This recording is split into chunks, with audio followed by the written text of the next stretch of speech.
Y a esta hora nos acompaña Ramón Alfredo Aguilar, abogado de Fernando Albán, cuando fue presentado en tribunales el 7 de octubre, día antes de la muerte, y actualmente abogado de la familia, viuda, hijos y padres del concejal. Abogado, gracias por estar con nosotros. Bienvenido.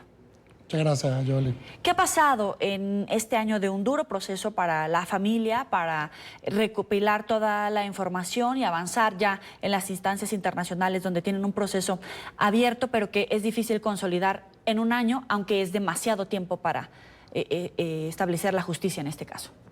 Bueno, desde el principio, quienes trabajamos en materia de derechos humanos entendemos que lo primero que hay que hacer es la documentación y la denuncia. Y luego la difusión. En el proceso de documentación nosotros hemos presentado múltiples denuncias, primero ante la Fiscalía. El propio día 6 de octubre, antes de su muerte, fue denunciada la desaparición forzada, ya que no se sabía dónde fue trasladado y no fue puesto a la orden de tribunales. Luego de la muerte, nosotros en el día... ¿Usted lo denunció ese día? La hermana del concejal, la que van de entrevistar, Mariela, junto con una diputada de la Asamblea Nacional, ante la División de Derechos Humanos de la Fiscalía, colocó la denuncia de la desaparición forzada de Fernando Albán.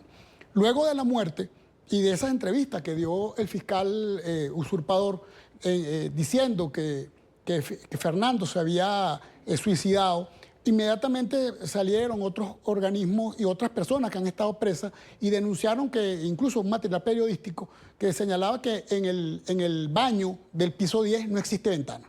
Allí está la primera contradicción. Además, el ciudadano fiscal, si se supone que es el que está llamado por la ley y por la Constitución a investigar el hecho, no puede a los 2 minutos concluir con la investigación. Eso es una falta de seriedad y es un inmediato encubrimiento de lo que realmente ocurrió.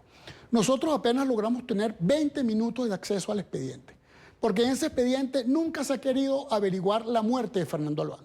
Allí lo que se estaba averiguando era la fuga de Fernando Albán.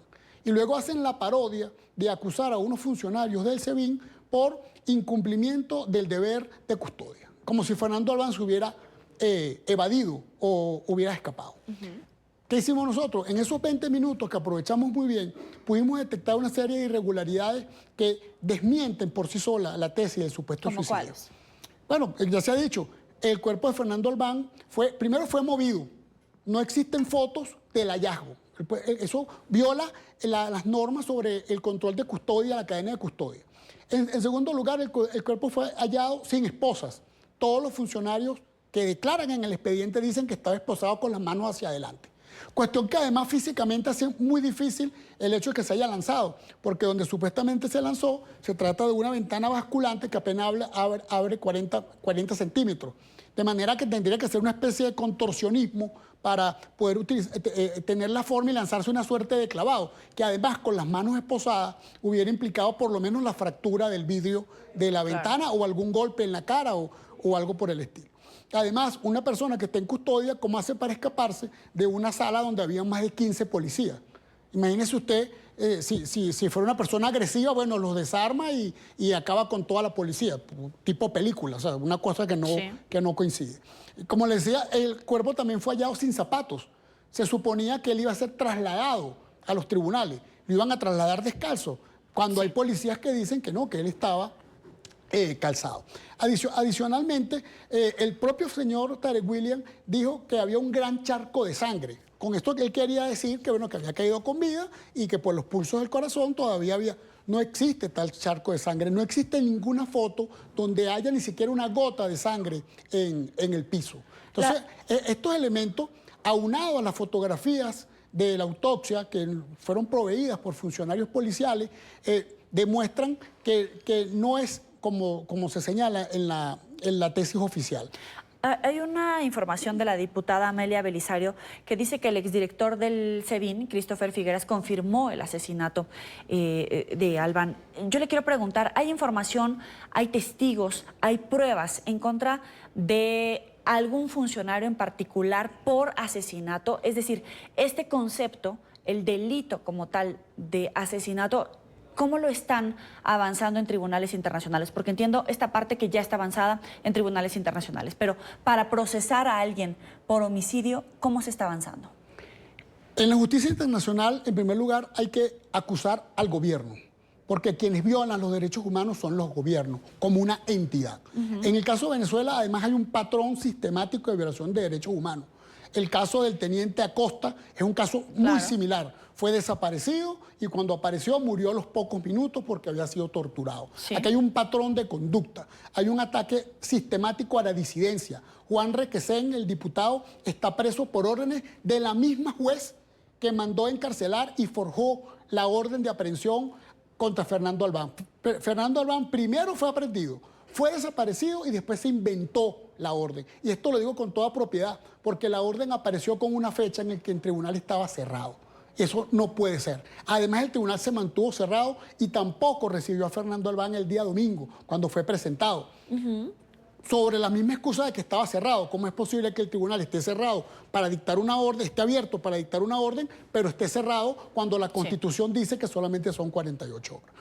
En la justicia internacional cuesta más delimitar las responsabilidades individuales, sobre todo cuando el Estado no da la información, porque la justicia internacional no está dentro del país para tomar las declaraciones de testigos. Sin embargo, nosotros, precisamente el día de hoy, le solicitamos al ciudadano embajador Calderón Berti, el embajador de Venezuela acá en la República de Colombia, que como representante del Estado, del verdadero gobierno venezolano, pida la colaboración de entidades colombianas o de otros países para que nos permitan hacer un análisis técnico forense serio que nos sirva para presentarlo ante la Comisión Interamericana o ante el Comité de Derechos Humanos de la ONU para demostrar la responsabilidad del gobierno. Pero para llegar a la individualización de esos responsables tendremos que hurgar mucho más. Tendrá el gobierno que colaborar o tendremos que tener un nuevo gobierno donde las instituciones funcionen y donde este señor general Christopher Figuera hable con la verdad. ¿Ustedes han podido entrevistarse con él? No, pero es que él dijo de manera genérica, general, que él tenía conocimiento, pero él está obligado, porque si no es un encubridor de los hechos. Él no era director, hay que aclarar, él no era director del SEBIN en ese momento. El director del SEBIN era el general Gustavo González López, quien tiene una única denuncia en Venezuela. ¿Cómo es posible que una persona que dirige un centro de tortura, que ha detenido por meses, detenida personas con orden de excarcelamiento, que secuestraban estudiantes en las protestas y cobraban por liberarlo, cómo es posible que tenga una sola denuncia? La única respuesta es porque han logrado lo que han querido, que es atemorizar a la población, atemorizar a los ciudadanos y de alguna forma minimizar la disidencia política. Ahora, finalmente, ¿cómo está la familia? Porque pasa el tiempo, conforme pasa el tiempo han ido incorporando estos nuevos elementos, pueden avanzar en tribunales internacionales, ahora con la Embajada de Venezuela en Colombia, designada por el presidente Juan Guaidó. ¿Qué esperanza tiene la familia de que haya justicia en el caso de Fernando Albán? Bueno, nosotros seguimos trabajando, nosotros seguimos recabando pruebas, nosotros seguimos presentando estos indicios. Lamentablemente, la justicia internacional es muy lenta. Apenas la Comisión Interamericana en el año 2019 está tratando denuncias del año 2008. Hay una mora muy amplia, muy extensa, que para los deudos es cuestionable desde el punto de vista humano decirle a la viuda, a los hijos, a la señora, a la madre, a las hermanas, bueno, vamos a seguir esperando, pero no estamos esperando pacientes, estamos trabajando. También, por supuesto, mantenemos la esperanza de que en Venezuela se pueda instaurar un gobierno democrático y que las instituciones realmente funcionen. Porque estos funcionarios que fueron procesados, al no sentir ningún tipo de peso, de que van a estar realmente presos, de que realmente van a pagar por lo que se cometió, no van a decir la verdad. Pero si las instituciones funcionaran y estos funcionarios que fueron entrevistados son realmente interrogados por otros buenos funcionarios, por un buen fiscal, por otros buenos policías, seguramente se van a ver las inconsistencias y van a salir las verdades a flote. Además, si permitieran la exhumación del cadáver, si se aplicara el protocolo de Minnesota, que le hemos pedido más de 50 oportunidades, seguramente un experto independiente, internacional o puesto por la familia, pudiera dar evidencias técnicas, científicas de lo que realmente ocurrió con el cuerpo y con la vida de Fernando Albán. ¿Y la familia, en términos psicológicos, cómo ha llevado este año? Bueno, es una familia muy religiosa. La señora Meudosío es una mujer de mucho trabajo, muy preocupada por sus hijos. y ella ha tenido una gran fortaleza. Por supuesto, son momentos difíciles ahorita que se cumple un año Claro. de la muerte, del asesinato, pero ellos se han sobrellevado por su fe, por su trabajo. Los muchachos están en la universidad estudiando, han continuado adelante. Fernandito ya sacó el nivel técnico y ahora va por la licenciatura en Ingeniería Mecánica. María Fernanda está estudiando Comunicación Social.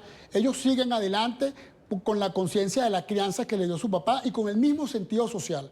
Meudi está en este momento inscribiendo una fundación llamada Fernando Albán, que va a continuar en Venezuela con las obras sociales de ayudar a los necesitados, de llevar comida a las personas con necesidad, a lo mejor algún nivel de educación también, de ayudar con la educación y de trabajar con la Iglesia Católica en la obra social que inició Fernando hace más de 10 años.